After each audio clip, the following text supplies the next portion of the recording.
Okay, hi. Very good evening to all of you. Just a second, I'm just setting up one or two things.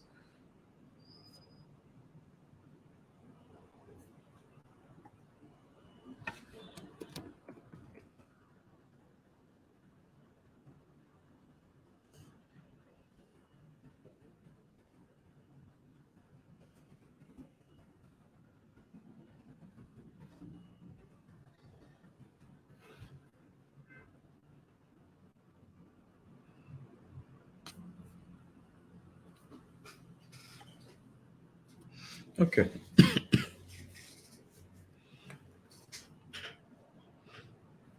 so a very good evening to all of you.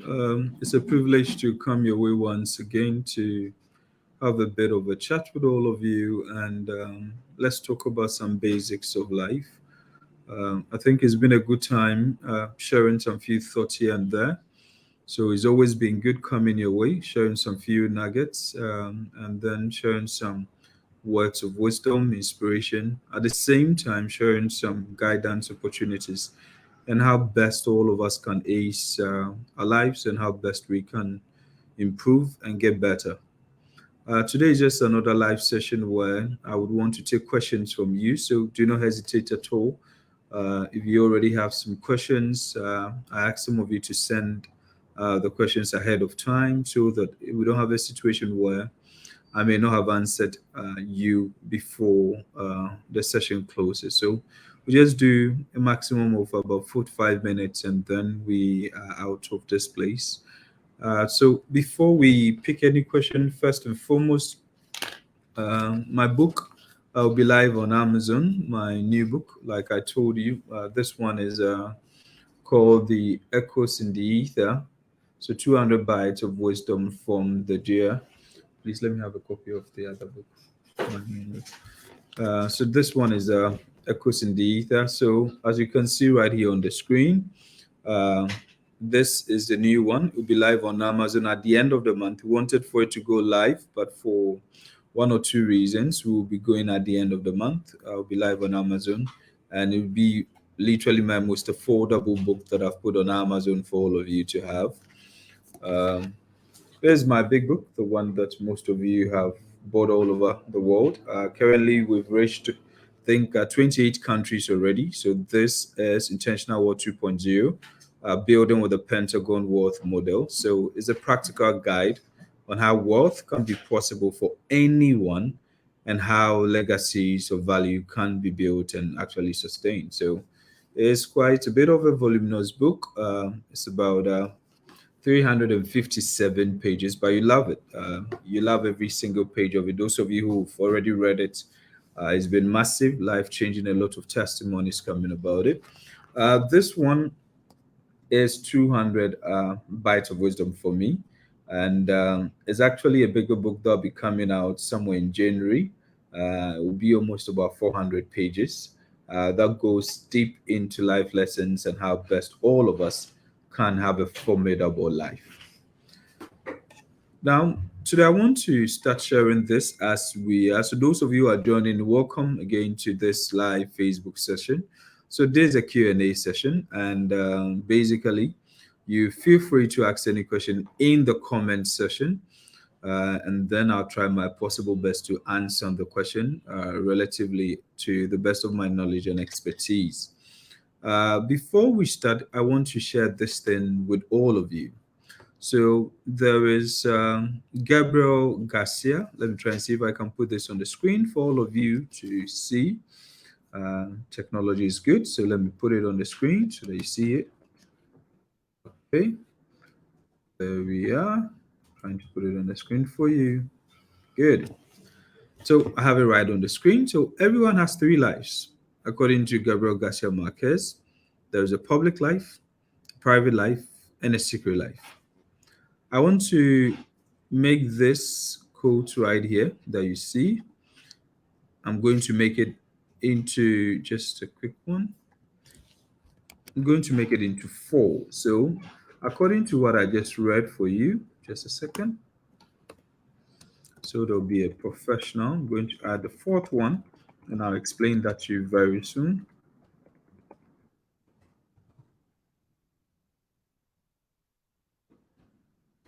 Okay, there we are. So let me put it right here on your screen. Okay. Okay. So let me bring this back to your screens and then we'll take it from there. Good. So according to Gabriel Garcia Marquez, it says that everyone has three lives. There's a public life, there's a private life, and there is a secret life. Now, the key thing here is that he talks about it from the angle where the public life is a side where we see ourselves and what we present, whether at work, at church, in our old school, our alma mater, at any public place, public context. And this is how people generally they see us in our daily lives outside our home. So that's our public life. And then there is a part where there is our private life. So there's a side that people share with only their family, close friends, loved ones, and they share with people just in their inner circle. So it is something that is a version that you don't get to see often if you are not close to those people. And then there is the secret life.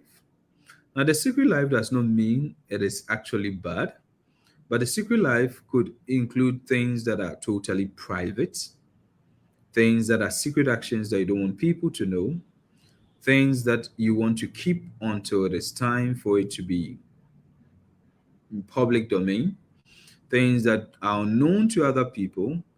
It could be your plans, it could even be some past mistakes, it could even be some errors that you've made. Every one of us, we have this. Now, to make this conversation quite a bit broader, I'll add a fourth one and call it the professional life, a public life, a private life, and a secret life. Now, the key thing, and please do not forget, this is a Q&A session, so just put in your question. If it's related to what I'm talking about, good. If it's not even related, feel free, put in the question in the comment section, and then I'll read it and then I'll answer you. So the these three facets of our life, if you don't get it well, you have a lot of problem. Now, I'm going to start by talking about the professional life.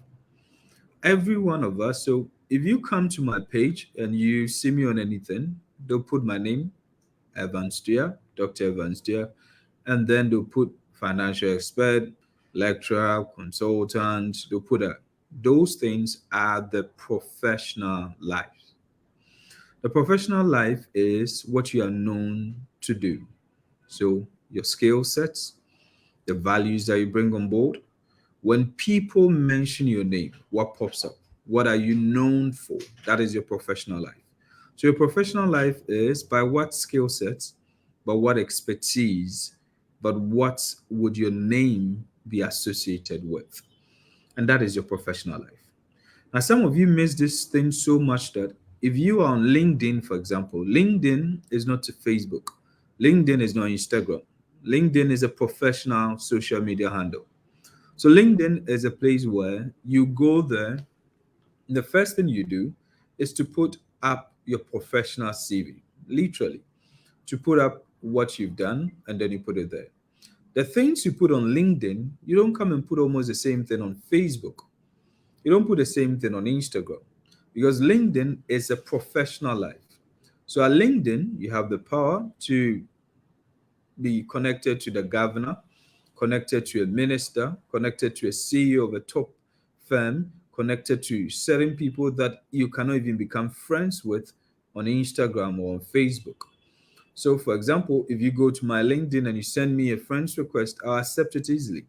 But if I don't know you yet, and you are even following, and you send me a friend's request on Facebook, so I have a personal Facebook page, and I've reached the 5,000 limit. I can't literally accept any new friends. So what happens is that it becomes difficult for me to even accept new friends on my personal Facebook page, apart from the main page where you're on now. So LinkedIn is a place where we show our professional side.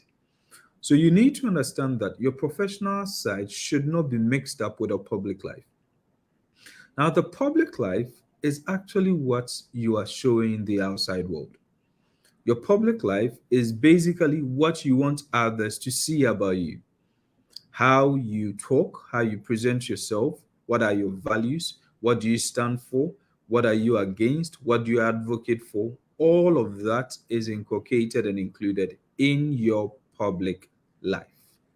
So the public life is everything you are outside of your home. That is your public life.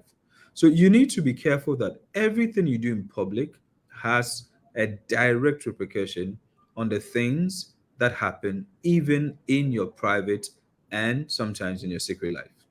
So the public life, we all need to be very careful. How do you want people to see you? Remember, how you dress is how you're going to be addressed. If you respect yourself, people will respect you. If you do not respect yourself, people would also treat you anyhow. So in the public domain, how you conduct yourself, how you behave, and how you show yourself to people is literally going to affect them. Now, there's also the part where we call private life. Now, private life does not mean that you are being secretive. No, a private life is a private life. You will hardly see any picture of mine on any form social media anywhere where I've taken off my shirt and I don't have a singlet on and I'm showing. No, you never see any picture of mine in any public domain. There'll be no picture of mine where you see me without a shirt and I'm having just bare chested. You don't see any picture of mine around anywhere. That is because it is a private life. You'll not see any picture of mine having intimacy or anything. No, you'll not see that. That is a private life. Now, the private life is very important. It's not everything in our private life that we bring to the public domain. What is a private life? A private life basically means that things that you cherish, that is for you, for your family, and for your close friends. It's not every news that we share with everybody. Some of you don't know, you go and you are sick, you're at the hospital the next day, you take a picture and then you put it on social media and you're asking people for sympathy and you're at the hospital and all that. There are different levels of that. Private life is private. Not every eye that is watching you that likes you. So for me, I put a lot of things in public domain. I consider myself as a public figure, so my face is there, this is there. My family, once in a while, I'll show my wife and my kids. Once in a while, I'll show them so that it helps the public to know he's a married man with kids. That's all. But at every point, I stay more private with my family and things happening in my family, where I live, where I'm at every moment. Oftentimes, if you see me posting about Ghana, maybe I'm in the US. If you see me posting about the US, maybe I'm in UK. If you see me posting about UK, maybe I'm in Europe, I'm in another part, North Africa or South Africa or something, because that is my private life. I want to keep certain things private. So I do not announce certain things when they are not. Now, there's one thing that you need to know about private life. Private life is that people cannot hurt what they do not know. It's not everything that is for public consumption. It's not every information we put it in public domain. It's not everything that you see that would end up in public domain. So remember, you can decide to talk about your wedding ceremony publicly because you want people to know you're married. It's good. You can share your fiance, your wife, your husband. It's okay. It's very good because it keeps you and people get to know you're married. We have our rings on and so on to let people know that, hey, I'm a married man and so on and so forth. Very good. But at the same time, the most important thing that you need to understand is that in the private life, you are doing everything to keep a certain life with a certain group of people. As a matter of fact, the reason why sex is done in private is that it involves naked people. And this is not something that you want to do it exposing, even for married people.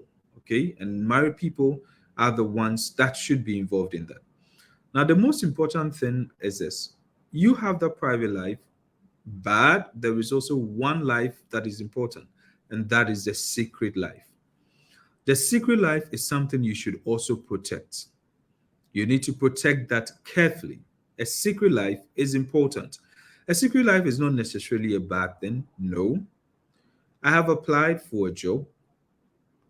The job that I've applied for, I don't want people to know. I want to wait till I get the job. Eventually, of course, when I have the job, I'll let the world know that I'm now working at this place. But until it is done, I prefer to have that one as a secret. Pray with it with my family, talk about it with the people that are close to me, and keep it private. At worst, keep it secret. But I'm not going to go about and tell everybody, do you know something? I applied for this job, I did this. No. Some things is we call them premature exposure. When you expose certain things before time, you give other people the chance to even destroy it before it blossoms. So a secret life is very, very important. Okay. And a secret life does not necessarily mean that you are being secretive, where people think that a secret life means that you're hiding some evil thing. No, no. I'm a Christian, so once in a while, allow me to quote scriptures. Bible says that he who dwells in the secret place of the Most High God shall abide under the shadows of the Almighty. He who dwells in the secret place of the Most High God. The reason why in Matthew chapter 6, for example, Bible talks about when you pray, do not pray like the charlatans. When you pray, do not pray like the Pharisees who will be praying and want everybody to see them. The most important thing why these scriptures are very clear with the secret life is that God knows you just as you are. So he's not interested in the world seeing you as a prayer warrior when you're actually not praying. He's not interested in you praying for 10 hours in front of people when your heart is not even communicating to God. The secret life is where you are yourself, where you are not afraid of anything. An example of a good secret life is when you're in the washroom alone, all alone by yourself with your thoughts, with your fears. And that's why so many people, when they get to the washroom, they go to the WC. There's so much that hits them because that's your secret life. That is where you really are, and that is where you are vulnerable. It is not everybody you bring into your secret life. An example is what happened to Samson. Samson had a professional life. What was his professional life? He was a main defender, he was a main judge, he was a person that was helping protect the people of Israel. His public life was the guy of strength, the guy who was born, his father, he was this, he was that, he was that. That was it. But he had a private life where there was where his strength was from, his family that was supporting him, the calling that was upon his life, and he had a secret life, and that was about his hair. That secret life was about his hair. Nobody should touch that hair. Once he cuts that hair, Samson was going to lose his strength. So a Delilah came through his professional life, through his public life, into his private life. And she did everything from professional to public to private. She still could not get to know the strength of Samson. And at that very point, that is where Delilah now went in to reach the secret life of Samson. And that's where Samson was destroyed. So the most important thing is that in your secret life, that is where your strength is, and that is where your weakness is. You do not bring certain people into your secret life when those people are not part of your core people. I remember recently there was something that happened to one of my friends. He had a very difficult time with his marriage, and then he opened up to another friend. In opening up to the friend, he was so surprised that when an incident happened, the friend had told the father had told another person, and his marital issue that he was trying to solve was now in public domain and was even used against him. And people were saying that, oh, he's like this, he's like that. Even he and the wife are having this problem. He shared it with just one person before he realized it's a public domain. Now, something that is a secret life has moved from secret into private, from private into public life. And I need you to pay attention to this because it helps you. I, for example, have a professional life. If you go on LinkedIn, you Google my name or everything, you see the professional things I do. That's what you do. But you are not going to see certain details about me aside the professional. And there is a public one. There are certain studies I'm doing. I don't put it in the public domain. There are certain consultancy gigs I'm doing, I don't put in the public domain. Certain businesses or things I do, I don't put in the public domain. Those ones are meant for private and they are private. And they are the secrets of champions. And I've said this thing over and over and over. If you want to ever be successful, you need to get closer to the champions you admire and learn their secret success stories, because every nugget of wisdom in a successful person's life is in their story. The secrets are in their story. Okay, and that's where you find it, and that's where you make the difference. Okay. I'm looking at my time. Okay, I've done already 20 minutes. Let me see if there are any quick questions. Okay, Manakosiwa, greetings to you. Excellent. Ruth Wakaris. Hi, Ruth. How are you? Love Baswa. Hi. Great. Love. Is a secret life a private life? Good. Yes. Yes. So we are looking at it like an onion. Okay. So if you remember about sets and subsets and stuff. So the professional life and the public life are almost the same. The only difference is that the professional life is actually the expertise you are known for, the talents you are known for. Okay. What people know you as your value offering or what you are valuable for. That's your professional life. Your public life is everything you are known outside your home, how people outside perceive you. So, all of you listening on this call currently are in both my professional life and in my public life. So, all of you on this call, all of you watching this video, listening to me, are in my professional life, because at this professional side, if people ask things in my area of expertise, I speak to it as a professional. In my public life, because these are information I have put there that you are able to ask those questions. So, is a secret life a private life? Yes, a secret life is a private life. In other words, the secret life is within the private life. So, the secret life is a subset of a private life.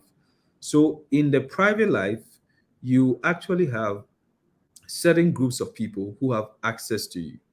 All of you are listening to me on this call, but as I'm having this live video here, I have 4 people around me here in this very office, which you are not seeing. So, though all of you are listening to me across this camera, there are 4 people who are sitting here who are extremely very close to me. So, those 4 people in this office with me right now, who are here checking this, checking that for me, checking everything, are people who are not only in my professional life, they're not only in my public life, but these 4 people in this office with me right now as I'm talking to you are in my private life. They being in my private life does not mean they're in my secret life, because there are certain things that I'm doing, that I'll be doing, that if the person is not very, very close to me, I would not let the person in on that information. So a secret life is a private life. It means that everything that is with the people who are very close with you. But a secret life is first about you alone and the closest of persons to you. That is what a secret life is.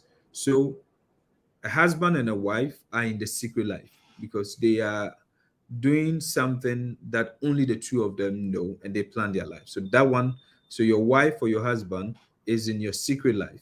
But some people can be married and still will not let their wives or their husband into their secret lives. So their husband and their wife will only be in their private life.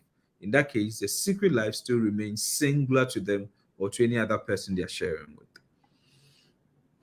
So those who are just joining, we currently just talked about the 4 facets of life. That's a professional life, public life, private life, and a secret life. Okay. And we are trying to take some few questions from you and try to answer them. So let me look at so Bright, wow, grateful. Thank you, Bright. Stephen Larry, your boy, powerful presentation, excellent. Frank Ingam, thank you. Frank Ingam again. And then we have Bena Kakari, okay. Good evening, Doc. Thank you for enlightening us this evening. Please, my question is, what's the biggest factor that has helped you to be successful? Oh, that's a good one. So for anybody who has known me, I am highly religious. For me, the number one thing my entire life has been the God factor. I may not talk so much about God because I learned this from Billy Graham. Billy Graham says that for a great evangelist, it is only when it's important you talk about God. Your life should be the number one God speaking or evangelism. In other words, people should watch your life and see God than what you say. All Billy Graham was just trying to say is that may our actions speak more about God than the words we profess. So for me, the secret in my life has always been about God. I am totally blessed because I had some medical conditions growing up very young, and it was miracle upon miracle that caused me to go beyond my teenage years. And for me, it's been God who has kept me till now. And everything I have, I live is God. So the first thing I would say is that the main success factor in my life has been the fact that I found God very early. I gave my life to Christ very early. That's been one of my key secrets in life. The second thing has always been the fact that I've been a wisdom, knowledge, and information seeker. I'm always looking for ways to get better, ways to improve upon myself, ways to become better. I'm always learning. And I'm learning from anything, anyone, and literally any good thing I can learn that is corresponding to my values. So I would say that I've been an ardent learner, always reading, learning. I read a lot, a lot. And I'm a workaholic. I work quite a lot, multiple jobs, multiple tasks, multiple things. So I'll say the second thing has been the fact that I've been seeking wisdom and I've been learning to become wiser and better every single day. The third thing that to me has been the biggest secret and think has made me successful in a way to your eyes, but I don't think I'm where I'm supposed to be yet, is that I have always never sought after my own. I've always never sought after my own. From a very tender age, I've been someone who has always sought to help other people. I've always rallied my entire township. Those of you, whoever knew where I grew up, the area I grew up, I was probably one of the most popular kids around. I was literally helping every young person, teaching everybody mathematics, courtesy for boys and girls, helping other people to get better grades, teaching to young people how to live better lives. Right from the age of 10, 11, I started becoming a leader quite early. So I think the third secret has always been that I've never sought for my own. I've always looked for ways to make other people become better. I have never been insecure my entire life with the successes of others. For me, when my brother is successful, it is good for me because I personally saw it in my family. I saw it with my dad when I was growing up, where my dad was like the richest person among us people, and I saw all the family burden and everything being put on him and all that. And when things turns out, how things also changed. So I realized that it's not good for you to be the only rich person. It's not only good for you to be the only successful person, even in your family, in your neighborhood. If you're able to help more people, it takes the burden off you. And it feels sometimes lonely at the top. So it's good that you help other people and you carry them along. So these are the three things that I personally think have helped me to be a bit successful. Good evening, love. Basua, should secret life be shared with your spouse? Yes. I believe that uh, the two shall become one. If you marry the right woman and you're married to a very good wife, good husband, and you feel blessed to have that person, you should share your secret life with them. But it's not everything that you share and everything that you don't share. Sometimes for example, there are some things that I hold on for a while before I inform my wife. Not because I don't trust her, I trust my wife 100%, but sometimes my wife may not have the heart for it, the heart I have. I have been built in a way that my entire life I have so much room to contain a lot of, sorry to say, nonsense, tolerate a lot of failures, challenges. My wife is a very good woman and she's an amazing woman who just wants a very simple life. So as I'm a public person, my wife is very private. So there are certain things that I would want to ascertain and then inform her. But one particular thing that I always do that is that I always keep her informed sooner than later. So It's not everything that I may tell her, but I'll tell you, always be open with your spouse is very important as much as possible. Unless maybe, for example, your spouse has lost a mom, and if you tell her at the point she's doing a presentation, it might affect her. You just hold on a little bit, let her finish with the presentation, then inform her at a very appropriate place. It doesn't mean you are keeping it from her, you are just checking the timing of that information that you are giving to her. So for those who just joined, just for you not to feel a bit left behind, we started by analyzing Gabriel Garcia Marquez's quote, which says that everyone has three lives: a public life, a private life, and a secret life. I just enhanced it by adding a professional life. So for me, we have four lives: a professional life, a public life, private life, and a secret life. And I've explained it. If you missed it, this video will still be live, will still be available. You can go through. Now I'm taking questions from the good audience and the good people here. So how do I separate the private life from the secret life? So the thing is that, so Chrissy, like I explained earlier on to, I think it was, who was it that asked the question? So Dadia Sunapus asked that question. So already the secret life is already a part of the private life. That's the first thing you need to know. The secret life is already a part of the private life. Just that the secret life is the core within the private life. How do you separate it?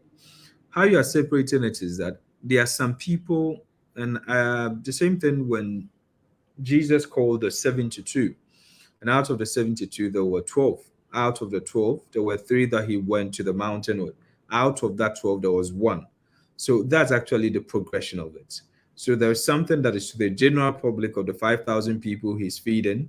And then there's a 72 people that he's sending out there. There's a 12 people he's doing business or professional stuff with. And then there's actually the three people who are within his private life, and then there's a one person who is within his secret life.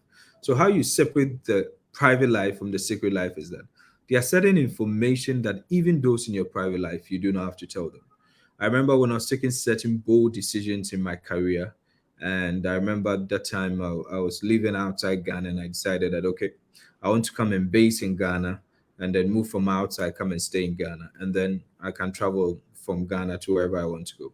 If I had told my family members before making that decision, I'm so sure they wouldn't. But I had to just talk to my God, ask for his wisdom and his direction. And when he gave it to me, I took that decision and I informed them later on.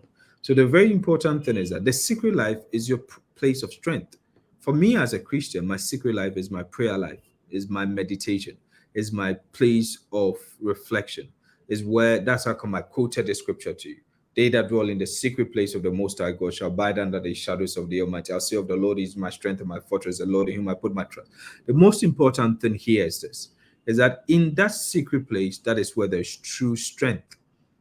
Okay, and that same secret place is where there is vulnerability. And I gave you the example of Samson and Delilah with the hair. Okay, so you need to understand that your private life is for those who are very close to you, those in your inner circle, but your secret life is for you yourself and also those who are extremely, extremely close to you. Okay. Good evening, Doc. I'm glad I joined live today. Excellent, Vanisma. Great. Evangelist Arumeya Abdullah. Good. Thank you. Nana Ekwiakunadu. How can we have private conversations? Okay, with me, yes. If it's with me, then please you can send me a message if I got that right. So Nanaika, please, if I got it, please let me know. But if it's to, you can feel free to DM me. I hardly give my phone number out there because I think currently my page has reached about 22 countries already. So there's a world out there and you don't know who. So I hardly give my phone number out, but I'll take the DMs. And if I get a chance to meet you face to face at any program, I can give you my phone number. So if I meet you face to face and I know you are not a robot, you're a real human being, I'll be able to give you my number. We can talk and can arrange for an appointment. Okay. People cannot hurt what they don't know. Yes, exactly. Addison, that's exactly what we just said. So touching. Thank you so much, Doc, for sharing. Great. Hello, if you have a secret life that is unhealthy, who can you seek help from? Wonderful, Andrew. Wonderful question. So, like I mentioned, the secret life is actually a place of strength and it's also a place of vulnerability.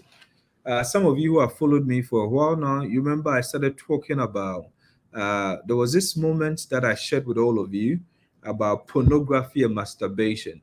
So the reason why I had to talk about this pornography and masturbation a while on this platform was I had so many people whose secret life were being destroyed by pornography, by masturbation. I remember one lady who DM me, a lady, and she literally cannot visit the washroom without masturbating. She masturbates literally over 4 times in a day. At the least chance with herself, she has to masturbate. Had messages from young people, having all sort of things. If you are having that secret life that is unhealthy, the same way a secret life which is healthy is building you, a secret life which is unhealthy is actually killing your destiny. And it would put you in a position where you lose self confidence, you have a lot of guilt, or you get to the point where you no longer have guilt, you get used to it. And that is very, very dangerous because you lose your conscience. And at that point, you are literally having a difficult turnaround. So, who do you seek for help? If you're having a problem in your secret life, I'll be very honest with you. You don't have to tell everybody. No matter how you are struggling in your secret life, you need to be extremely careful who you talk to. Before you share your unhealthy life in your secret life, weigh the receiver of that secret life which is unhealthy. So, if you have a pastor who is a bit very, very private, where what you tell him or what you tell her, he can keep it and would not have to share it with other people. You can talk to that person. There's a good counselor, someone that you can talk to, that's good.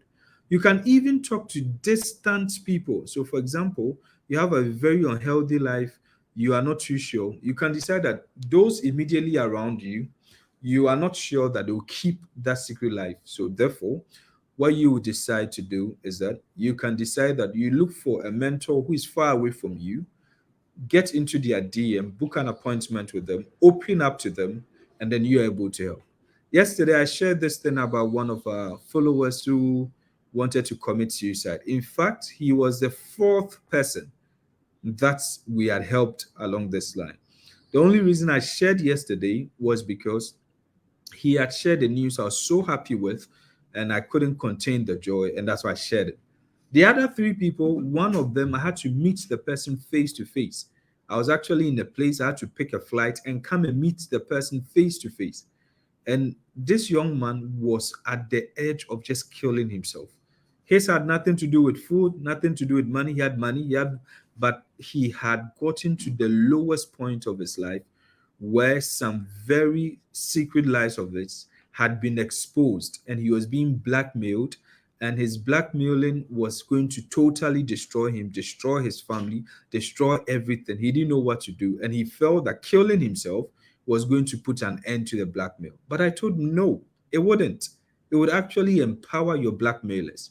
We had to take him through counseling, bring him to speed, and tell him that, you know something, when you accept what you are not good at, and when you accept your wrongdoing, what else can people use against you? So, what I did with him was to let him go and see the father and the mother and confess to them that I have done this, I have done that, and I take full responsibility. Whatever decision you take, I'm good with it. I accept that I have done this. Go and tell the other lady I've done this. Go and tell this person. They'll be mad at you, they'll be whatever. But the blackmailer will have no other power when the people in your private lives have been informed, they have already chastised you. Immediately, the very people who are going to destroy you will now become your support system. We walked this gentleman through this, and by God's grace, today he's doing so well. And I can't give any further clue, but he's doing extremely, extremely so well. So, what you have to do with if you're having a secret life is that confession, everything about the secret life is this: the secret life, when it remains unhealthy and secret, will destroy you. A secret life, when it's healthy and remains secret, will help you more. Pay attention to what I'm saying. A secret life, which is unhealthy, when remains secret, will destroy you. A secret life, which is healthy, that remains secret, would help you more. What I'm trying to say is that sin loses its power to the light. Darkness would never be able to stand in the face of light. So if you have a secret life which is unhealthy, you need to expose it. But remember, the exposure you give to it is very important. That's why I'm saying that look for mature people around you who are also private and secret, not public people, and then talk to them. Or if you don't trust all the people around you, look for a far distant counselor or someone who you are sure that whatever you say, you can share with him or her anonymously and seek for help and move from there. But never keep an unhealthy secret life secret. It will destroy you. Good evening. I'll be also great. Thank you so much for this. You're welcome. Vivian Splendor, you're welcome. Hey, Samuel Bonsudia. Good evening, Doc. Great listening. Oh, Sam, thank you so much. So Samuel is one of my old friends. We used to pray together, share a lot of words of wisdom about almost 12 years ago. Thank you so much, Senior Samuel, for joining. Francis, good evening, Doc. Good evening, Francis. Good. Bernard, thank you, Doc. You're grateful. Good. So it means you've been well answered. Excellent. What was your motivation for leaving the banking hall to lecture hall? It was this is a funny thing. So the whole thing is that I had a wake up call in the year 2018. Unfortunately, I can't share the whole story publicly. Like I'm already teaching about private and secret life, so that's a bit of a private life. I had a wake up call in 2018 where, long and short of it, I nearly lost my life. That's the part I'll end there. I'll not go further into details. And at the point where I was almost, I couldn't move for about 2 weeks and had to be at home for 2 weeks and realize how death stared in my face and how life was. I had to quickly ask myself, what do I really want to do with my life? And I realized that I just want to help more and more people. The more I help people, the more I teach people, the more I bring people closer to their passion, to their dreams, to their successes, the more I found passion. And that's how come the PhD, then doctorate, and then uh, I had to leave my banking job and then move into the lecture hall and consultants. But lecturing has its own advantages. It brings me so much joy, so much fulfillment. At the same time, it also helps me to be able to achieve more things, and it helps me with a more of a public life that I could not have as a banker and as a finance expert back then. So research, lecturing, consultancy now has really helped me to help more people, and that's why I chose that. But there's more to it, but it's in my private and secret life. I can't share that one here. I hope you understand that. So please, what would be an example of a secret life? Okay, abuse, I think I've already shared, but maybe this is an old question, but I'll still just quickly give you an example.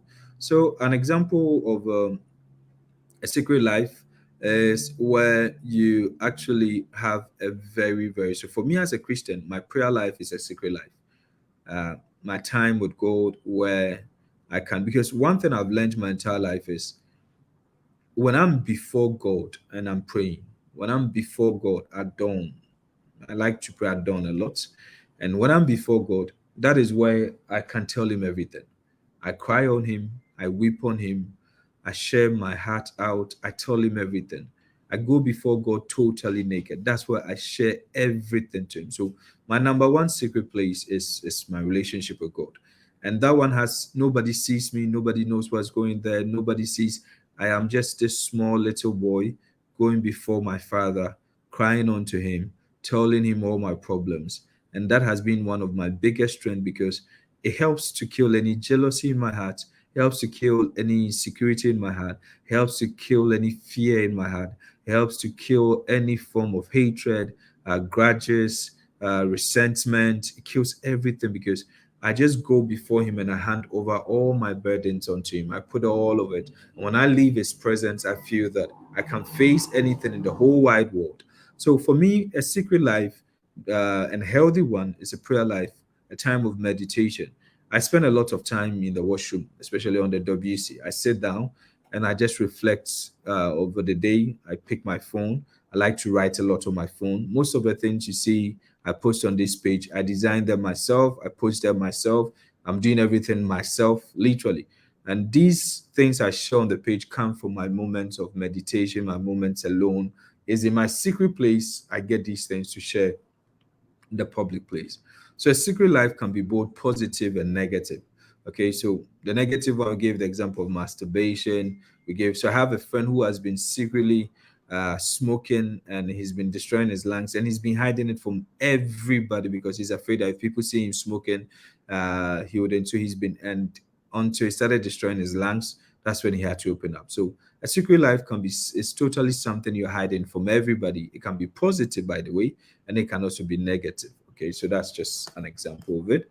I think our time, my time is almost up. Oh, my time is almost up. Anefi, really enjoying your presentation. Thank you. Alexis Supoko Ajma, Alex, thank you. You're welcome, Huge Morgan. Thank you. Hey, Selassie, good evening, Doc. My network is behaving, but until I finish the video, I'm not sleeping. Selassie, thank you. Isaac, thanks. You're welcome.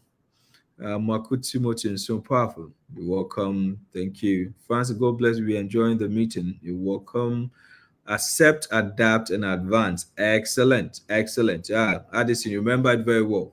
So the most important thing, you remember that last time I shared with you, when things are not going too well, all you have to do, just accept it, okay?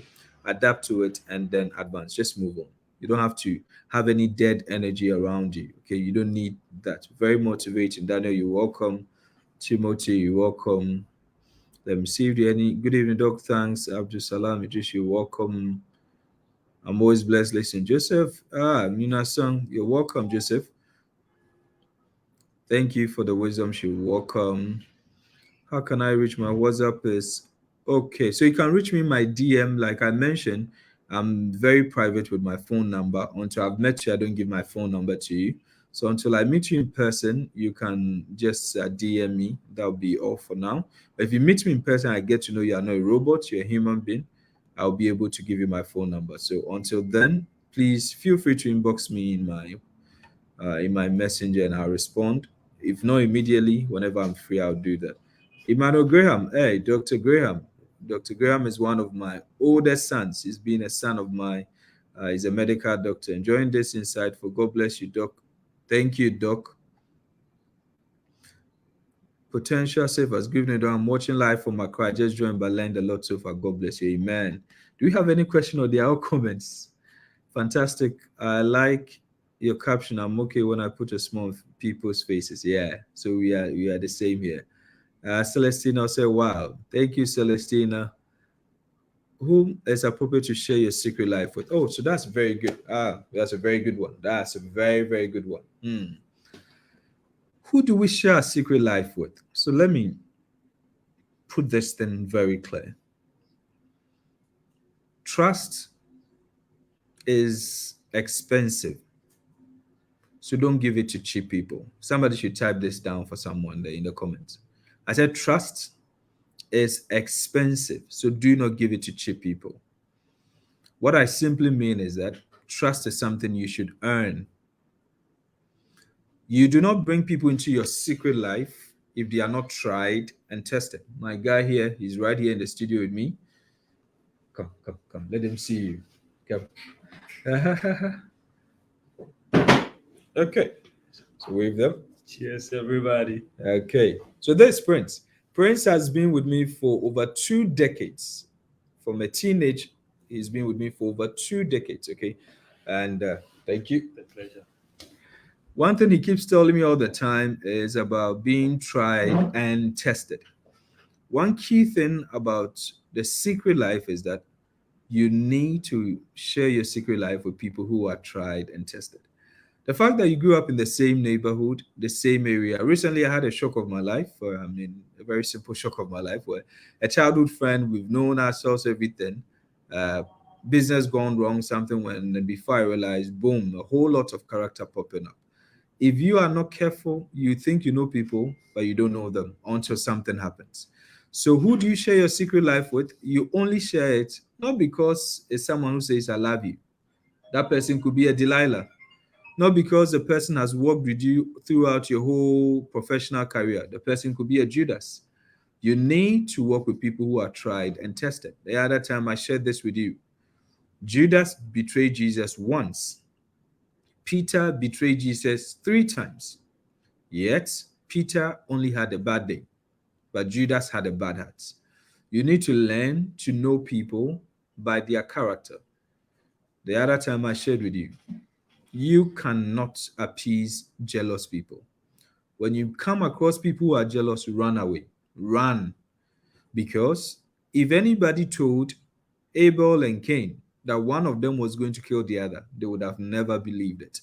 First children, but jealousy caused them to kill the other. So, what happens here is that if you want to know who to share your secret life with, the first and most important thing is it should be people who are tried and tested. Number two, for me, the fear of the Lord has been the most important thing when it comes to my secret life. You and I should share common values. If we do not share common values, you cannot advise me. I'll take your advice to a certain degree professionally. I'll take your advice to a certain degree publicly. I'll take your advice to a certain degree privately, but not to my secret life. Anybody in my secret life should be somebody who's aligned to my values, my beliefs. So I have very, very good friends. I have almost all my very good friends are people who are not even Christians, other religion, okay? And we are very good friends because I'm able to work with them in my public life, in my professional life, okay? Even sometimes a little bit to the private. But for my secret life, you have to be someone that will share the same values, principles with, because that is the core of our lives. Is that okay? James, too much watching live. Great. The first and the last time I saw Dr. J in person, Iman, I remember you, was in his office at the bank, and I still have not forgotten that day. God bless you for your heart to share and give value. Iman, thank you. I think you're in the United Kingdom now. It's great. I remember you very, very well when I met you, and I remember the hunger you had. And I'm glad to see all the good things you are doing now. When is a cloud 100 coming on? We are still waiting. Oh, so it's TDM Club 100. It's a mentoring club. So, like you saw it in the announcement, if you followed, it ended on the 15th of September. Applications were closed. And after the 15th, from 15th to the end of September, we are now doing the selection. As at now, if I remember, we have over 300 people who have applied and we are choosing just 100. So 100 out of the 300. And all boils down to what the person wrote. We just want to know how hungry the person is. And we'll keep the rest for the next cohorts because unfortunately, I cannot mentor more than 100 people because I already have 300 mentees already. So 300 mentees already there who are now mentees with me forever. And I add 100 every year. So I can't do more than 100 mentees per year. So from now till the 30th of September, you get the selection. And then by the 1st of October, we'll start.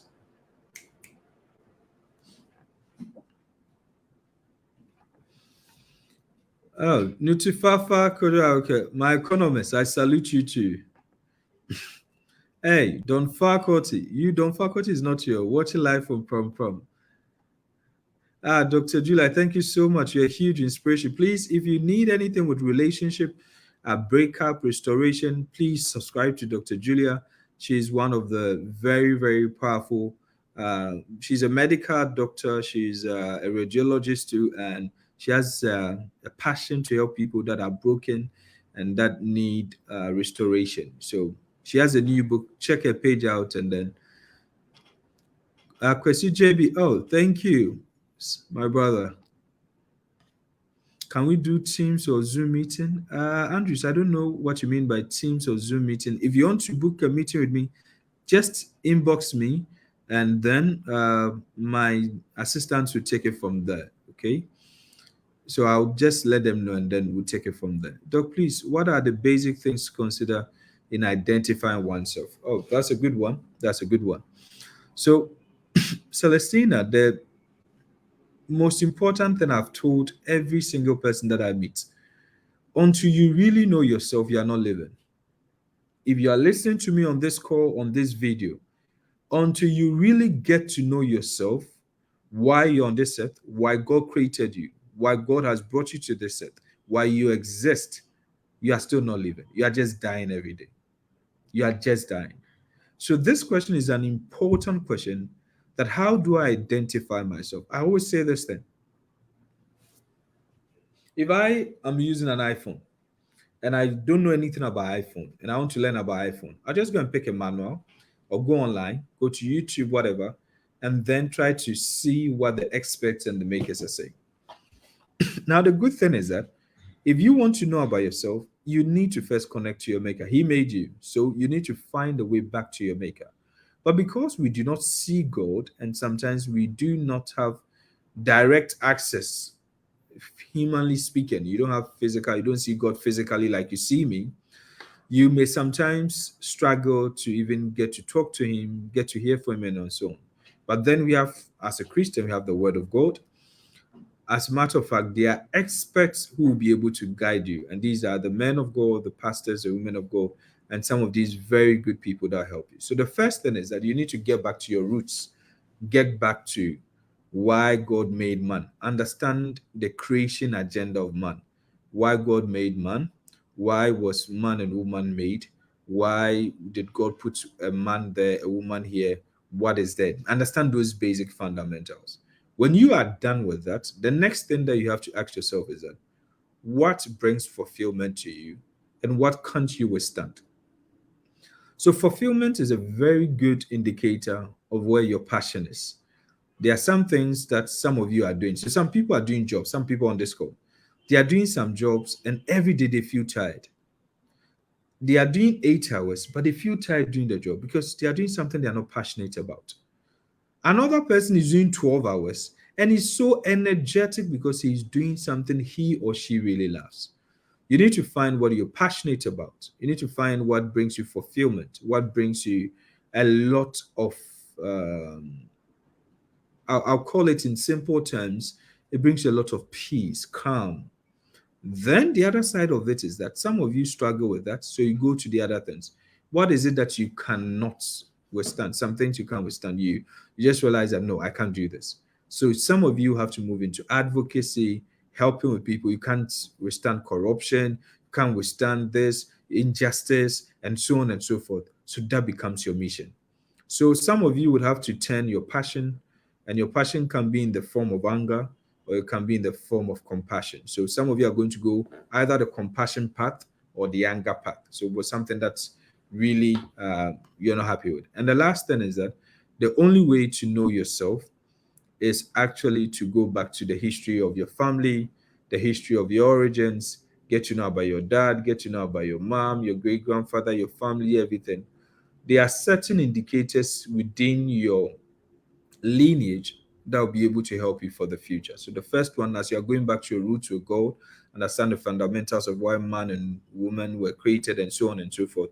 Talking to experts who will be able to help you with it, coming to your own passion in terms of your compassion or your anger, and then looking at your family lineage and then the gaps that are there that you may have to come in to fill and how do we do it. And then you can look at paying it forward to where you ask yourself, what is it that you can do to make the lives of others also better? Because we do not exist for ourselves, we exist for ourselves and for others. Okay. Oh, thank you so much, Kuku Abenfo. Kuku is one of my very good friends. We all lived in Morocco, and then they moved to France. I think she came to Ghana, then she's now in Texas in the US. So thank you for watching from all the way from Texas. Trust. Oh, thank you. You've all written it for me. Excellent. Okay, good. You've all Thank you so much, Cosby. Thank you so much. Eduas Asari. Great seeing you, Prince. You're amazing. Prince. Dr. Julia says you're amazing. Uh-huh. Trust is okay, good. You've all written that for me. I think my time is almost up. When you come across jealous people, run away. Yes, I'll be. When you come across jealous people, run away. Run away. When people show signs of jealousy, so let me tell you something. It is good. And for me, those who are listening, allow me because I'm a Christian and my wisdom first comes from the Bible. The Bible is my number one source of wisdom. So allow me to cook.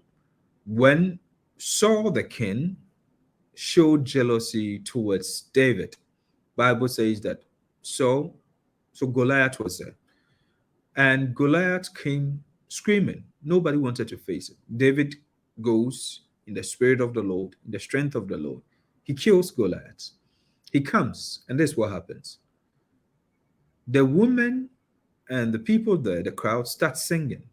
Saul killed 1,000. David killed tens of thousands. Now, there's a problem. Sometimes jealousy is not even because of you or what you're doing, but it's because of the people around you. So many of you, the jealousy you face at your workplace and other stuff is because of some flattery or unnecessary comparison and kicking of heads together that causes certain people to be totally insecure towards you.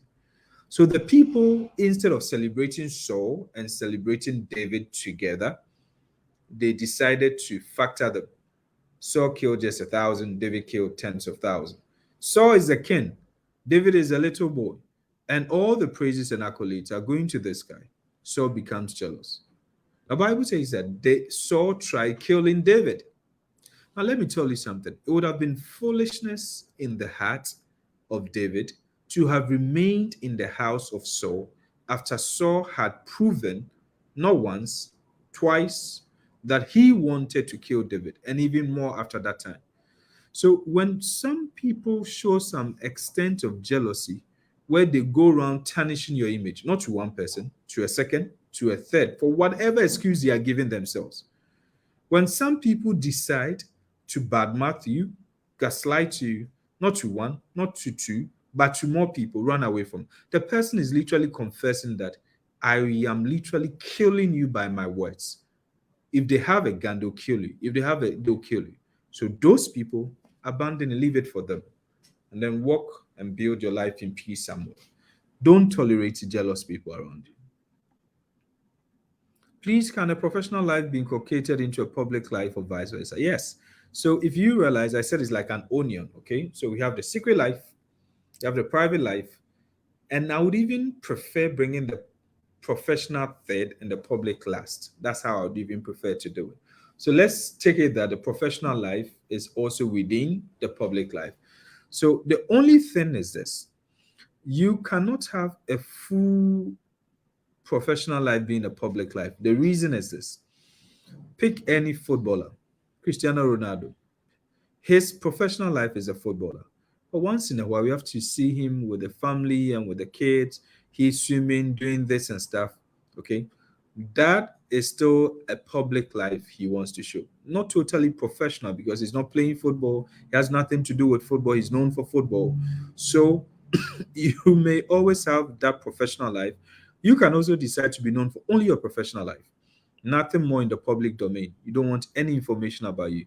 Only your professional one. You can do that.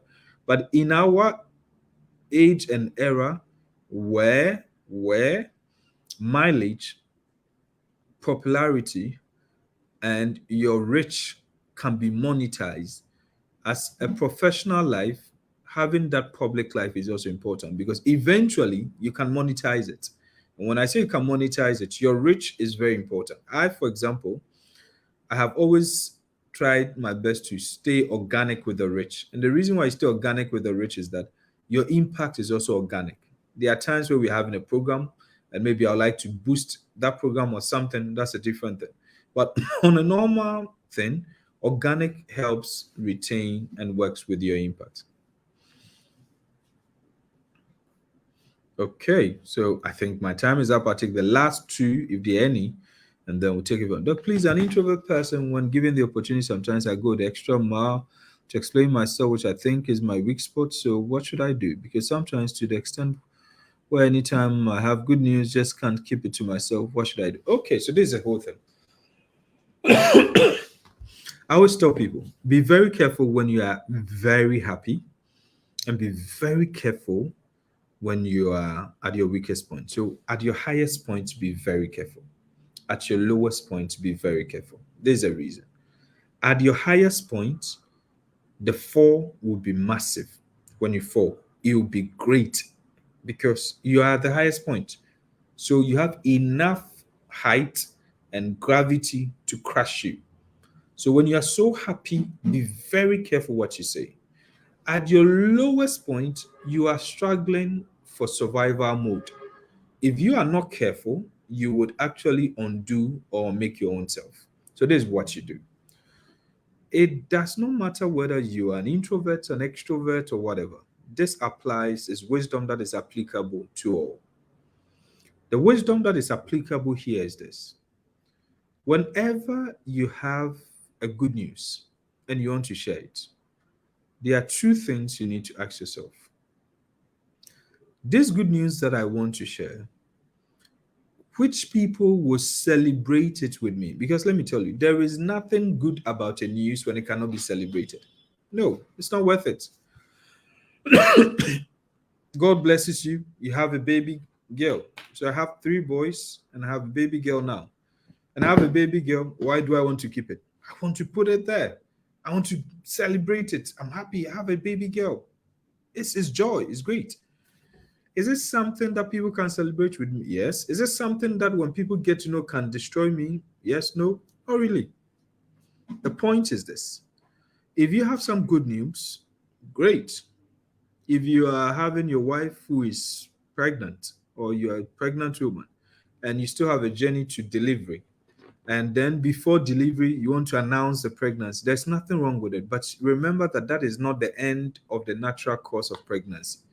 The end of the natural course of pregnancy is a delivery of a baby.